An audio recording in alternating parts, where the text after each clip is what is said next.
আসসালামু আলাইকুম প্রিয় দ্বাদশ শ্রেণীর শিক্ষার্থীবৃন্দ, ন্যাশনাল আইডিয়াল গার্লস কলেজ কর্তৃক আয়োজিত এনআইজিসি হোম কলেজের পক্ষ থেকে তোমাদের সুস্বাগত জানাচ্ছি। আমি আবুল কালাম আজাদ, প্রভাষক, বাংলা বিভাগ। প্রিয় শিক্ষার্থীবৃন্দ, তোমাদের তৃতীয় পর্বের আজকের প্রথম ক্লাস। আজকের এই ক্লাসের আলোচ্য বিষয় হচ্ছে ব্যাকরণিক শব্দশ্রেণী। প্রিয় শিক্ষার্থীরা, আমাদের বাংলা বিষয়ের এই তৃতীয় পর্বের ম্যাক্সিমাম টপিকগুলি হচ্ছে বাংলা দ্বিতীয় পর্বের। সো আমরা এই জন্যই বাংলা দ্বিতীয় পর্বের ক্লাসটি সাজিয়েছি আজকে ব্যাকরণিক শব্দশ্রেণী, যা তোমরা 2022 সালের পরীক্ষার্থী তাদের সংক্ষিপ্ত সিলেবাসে এই বিষয়টি রয়েছে, অর্থাৎ ব্যাকরণিক শব্দশ্রেণী। প্রিয় শিক্ষার্থীরা, ব্যাকরণিক শব্দশ্রেণী বললে আমরা যা বুঝি সেটা হচ্ছে শব্দের শ্রেণী বিভাগ মনে হয়, কিন্তু আসলে এটা না।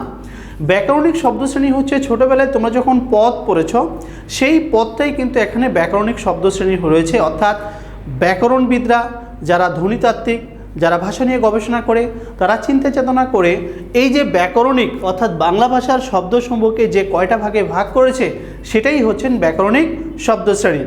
ব্যাকরণিক শব্দশ্রেণীকে 8 ভাগে ভাগ করা হয়েছে।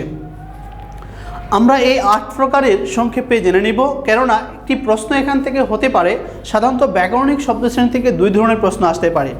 একটা হচ্ছে একটি রচনামূলক প্রশ্ন থাকবে 5 নম্বরের জন্য, আরটা হচ্ছে একটা অনুচ্ছেদ দেওয়া থাকবে বা কয়েকটা সেন্টেন্স দেওয়া থাকবে, ওখানে আন্ডারলাইন করা থাকবে, বলবে এটা কোন ধরনের পদ।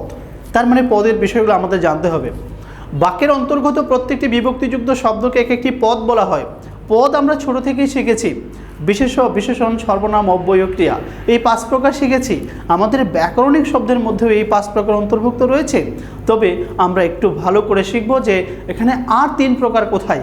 আর 3 প্রকারগুলো হচ্ছে ক্রিয়া বিশেষণ, অনুসর্গ এবং আবেগ শব্দ। প্রিয় শিক্ষার্থীরা, এই প্রশ্নটি তোমাদের কিন্তু পরীক্ষায় আসতে দেখা যায়। এই প্রশ্নটি তোমরা একটু দেখো, জুম করে দেখো।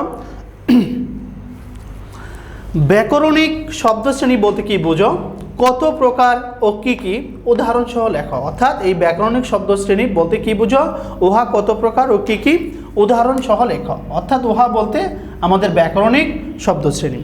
একটু ভালো করে খেয়াল করো। ব্যাকরণিক শব্দকে মোট 8 ভাগে ভাগ করা হয়েছে। বিশেষ্য, বিশেষণ, সর্বনাম, যোজক, ক্রিয়া, ক্রিয়া বিশেষণ, অনুসর্গ এবং আবেগ শব্দ। প্রিয় শিক্ষার্থীরা, আমাদের সময় স্বল্পতার জন্য আগেই লিখে ফেলেছি এগুলো। অর্থাৎ বিশেষ্য কি? বিশেষ্য হচ্ছে কোনো কিছুর নামকেই বিশেষ্য বলা হয়। অর্থাৎ কোনো কিছুর নামকে আমরা কি বলবো? বিশেষ্য বলবো। এই বিশেষের আরেকটা নাম হচ্ছে নাম শব্দ। বিশেষের মধ্যে আবার অনেকগুলো ক্লাসিফিকেশন আছে। জাতিবাচক বিশেষ্য, সংজ্ঞাবাচক বিশেষ্য, গুণবাচক বিশেষ্য, ভাববাচক বিশেষ্য, নানাভাবে 6 প্রকার ভাগে ভাগ করেছে। এগুলো আমরা বিস্তারিত আলোচনা করব আমাদের পরবর্তী ক্লাসে। এগুলো এক একটা বিস্তারিত আলোচনা করব। আজকে আমরা সংক্ষেপে শুধু বলবো এই প্রশ্নটি সলিউশন করার জন্য। তাহলে কোনো কিছুর নামকে বিশেষ্য বলা হয়, অর্থাৎ আমরা আমাদের চোখে যা দেখছি সবই কিন্তু বিশেষ্য, অর্থাৎ সবগুলি কোনো না কোনো নাম। এবার শিখব বিশেষণ কাকে বলে। বিশেষণের ইংরেজি হচ্ছে অ্যাডজেক্টিভ, অর্থাৎ এই বিশেষণ হচ্ছে বিশেষ্য বা সর্বনাম পদের দোষ, গুণ, সংখ্যা, পরিমাণ ইত্যাদি বোঝালে তাকে বিশেষণ বলা হয়। তাহলে বিশেষণ আমরা অবশ্যই বলতে পারি, আমরা উদাহরণ দিলে বলতে পারি যে রহিম খুব দুষ্ট ছেলে। এই যে রহিম একটি বিশেষ্য, রহিম কেমন ছেলে? দুষ্ট ছেলে। এই দুষ্ট ছেলেটাই হচ্ছে বিশেষণ। তাহলে এভাবে আমরা ছোটো থেকে যেহেতু পড়েছি, এগুলো একদম ইজি বিষয়, আমরা পারবো। বিশেষণ আবার 2 ভাগে ভাগ করা যায়, নাম বিশেষণ, ভাব বিশেষণ, সেদিকে আমরা যাচ্ছি না। সর্বনাম, সর্বনাম হচ্ছে নামের পরিবর্তে যা বসে, অর্থাৎ সর্বনাম জিনিসটা হচ্ছে বিশেষ্যের পরিবর্তে যা বসে। বিশেষ্যের পরিবর্তে আমি বললাম রহিম খুব দুষ্ট ছেলে, কিন্তু সে প্রতিদিন কলেজে যা। এই যে সে দ্বারা কিন্তু রহিমকে বোঝানো হচ্ছে। প্রিয় শিক্ষার্থীরা, তাহলে সর্বনাম সহজেই তোমরা বুঝতে পারছো। তারপরেও তোমাদের 2-1টা করে উদাহরণ দিই। যেমন এটাকে আমরা বলতে পারি রহিম, তারপরে ঢাকা, তারপরে হচ্ছে প্রথম আলো, মানে যে কোনো কিছু হতে পারে, যে কোনো নাম। তারপরে বিশেষণ কি? বিশেষণ হচ্ছে ভালো, তারপরে তাজা, 5 মন, এটা একটা পরিমাণবাচক। এই বিষয়গুলো কিন্তু খেয়াল রাখতে হবে। ডট ডট অনেকগুলো উদাহরণ আছে। সর্বনাম কি? সর্বনাম সে, যে, যিনি, তিনি, তার ডট ডট ডট অনেকগুলো সর্বনাম হতে পারে। এবার আমাদের যে বিষয়টা যোজক, যোজক তোমরা ইতিপূর্বে হয়তো নাম শুনোনি, কিন্তু যোজকটা কিন্তু একদম সহজ। তোমরা ইংরেজিতে যে কানেক্টরস পড়েছ, বাংলাতে এটাকে বলা হয় কানেকটিভস, অর্থাৎ এমন কিছু শব্দ যা দুটি বাক্যের মাঝে বসতে পারে বা দুটি শব্দকেও সংযোজন করতে পারে। অর্থাৎ এই যোজকের কাজ হচ্ছে একটি বাক্যের মধ্যে বা এক বা একাধিক শব্দের মধ্যে সংযোজন, বিয়োজন বা সংকোচক ঘটিয়ে থাকে, তাদেরকে যোজক বলা হয়। যোজকেরও ক্লাসিফিকেশন রয়েছে, অনেক শ্রেণী বিভাগ রয়েছে, সেগুলো আমরা বিস্তারিত আলোচনা করব। এখন আমরা যদি বলি যে সে ভালো ছেলে, সে ভালো ছেলে কিন্তু মদ খায়, কেমন হয়তো উদাহরণটা? এই যে কিন্তু দ্বারা দুটি বাক্যকে সংযোগ সাধন করেছে। সে ভালো ছেলে কিন্তু মদ খায়, এই কিন্তু হচ্ছে একটি যোজক। অনেকটা তোমরা যখন অব্যয় শিখেছ, অনেকটা অব্যয়ের মতোই, বা কিন্তু আসলে অব্যয় নয়, এটার নাম হচ্ছে যোজক। তারপরে খেয়াল করো ক্রিয়া। ক্রিয়া তো আমরা সহজেই বুঝি, যা দ্বারা হওয়া, যাওয়া, খাওয়া, করা ইত্যাদি বোঝায়, সেটাই হচ্ছে ক্রিয়া।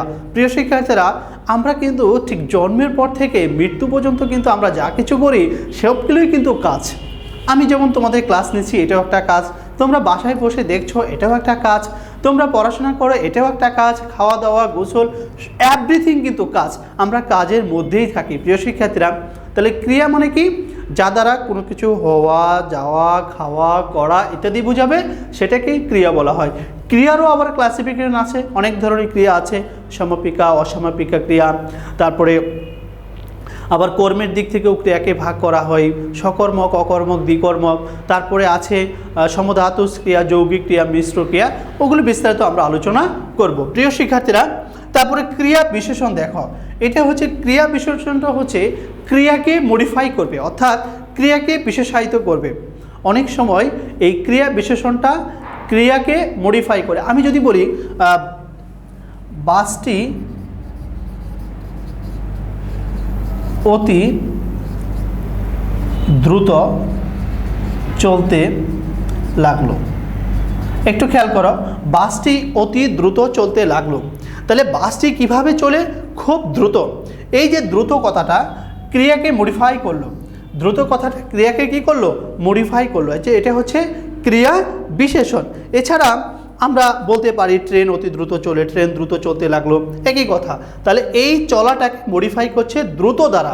প্রিয় শিক্ষার্থীরা, এটাই হচ্ছে ক্রিয়া বিশেষণ। তোমরা এইভাবে সংজ্ঞা দিয়ে, ক্রিয়া বিশেষণের সংজ্ঞা দিয়ে তারপর একটা করে উদাহরণ দিলেই হয়ে যাবে।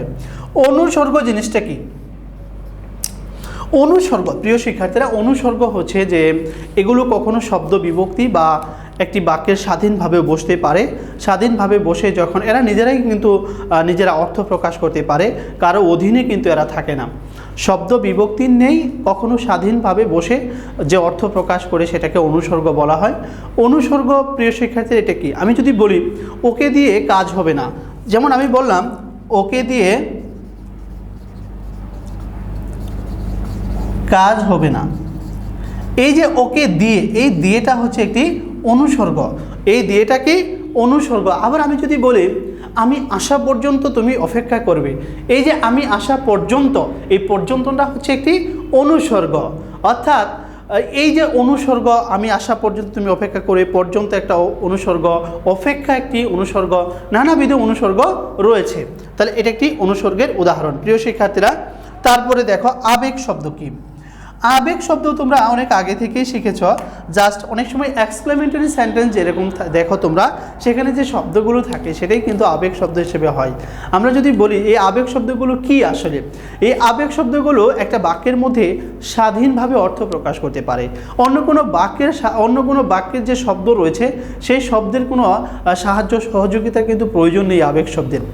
আবেগ শব্দগুলো যেমন আমি বলি ওহ বড্ড কষ্ট পেয়েছি, এই যে ওহ বড্ড কষ্ট পেয়েছি, ওহ কথাটা কিন্তু আবেগ শব্দ। আবার যদি বলি ছি তুমি এত নীচ, এই যে ছি কথাটা কিন্তু একটি আবেগ শব্দ। আমি বললাম ছি তুমি এত নীচ, এই যে ছি তুমি এত নীচ, এটা একটি আবেগ শব্দ। আবার যদি বলি বাহ আমরা খেলায় জিতে গিয়েছি। এই যে বাহ, ছি এগুলো হচ্ছে কি আমাদের আবেগ শব্দ, কারণ এখানে আবেগ প্রকাশ পায় অনেকটা। প্রিয় শিক্ষার্থীরা, তার মানে আমরা এই ব্যাকরণিক শব্দ শ্রেণীতে যে 8 ভাগে ভাগ করা যায় এটা সংক্ষেপে কিন্তু আমরা জেনে নিলাম। ঠিক তেমনিভাবে তোমরা এই 5 নম্বরের জন্য কিন্তু প্রত্যেকটা সংজ্ঞা দিয়ে 2-1টা করে উদাহরণ দিবে। যদি পরীক্ষায় প্রশ্ন আসে ব্যাকরণিক শব্দশ্রেণী বলতে কী বুঝো, উহা কত প্রকার ও কী কী, উদাহরণ দাও, তাহলে ব্যাকরণিক শব্দশ্রেণীর সংজ্ঞা দিয়ে দিবে।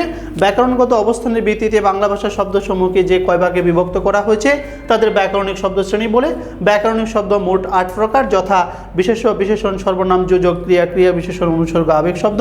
প্রত্যেকটা সংজ্ঞা দিয়ে 2-1টা করে উদাহরণ দিলেই আমাদের 5 নম্বরের জন্য প্রশ্ন হয়ে যাবে। প্রিয় শিক্ষার্থীরা, আশা করি ব্যাকরণিক শব্দশ্রেণী কী এবং উহা কত প্রকার ও কী কী এবং প্রত্যেক প্রকারের সংজ্ঞা দিয়ে আমরা কিন্তু সংক্ষেপে আলোচনা করার চেষ্টা করেছি। প্রিয় শিক্ষার্থীরা, বাসায় ছোট্ট একটি কাজ করবে, সেটা হচ্ছে যে এই প্রশ্নটি তোমরা উত্তর লিখে রাখবে। উত্তর তোমরা বাসায় তোমাদের SW খাতায় লিখে রাখবে, লিখে তোমরা নির্দিষ্ট সময়ে কলেজে জমা দিয়ে যাবে। প্রিয় শিক্ষার্থীরা, আজকের ক্লাস আমাদের এই পর্যন্তই। সবাই ভালো থেকো, সুস্থ থেকো। পরবর্তী ক্লাসে আমরা বিশেষের শ্রেণী বিভাগ নিয়ে আলোচনা করব। সেই ক্লাসটি দেখার আমন্ত্রণ জানিয়ে আজকে এখানেই বিদায় নিচ্ছি। আল্লাহ হাফেজ।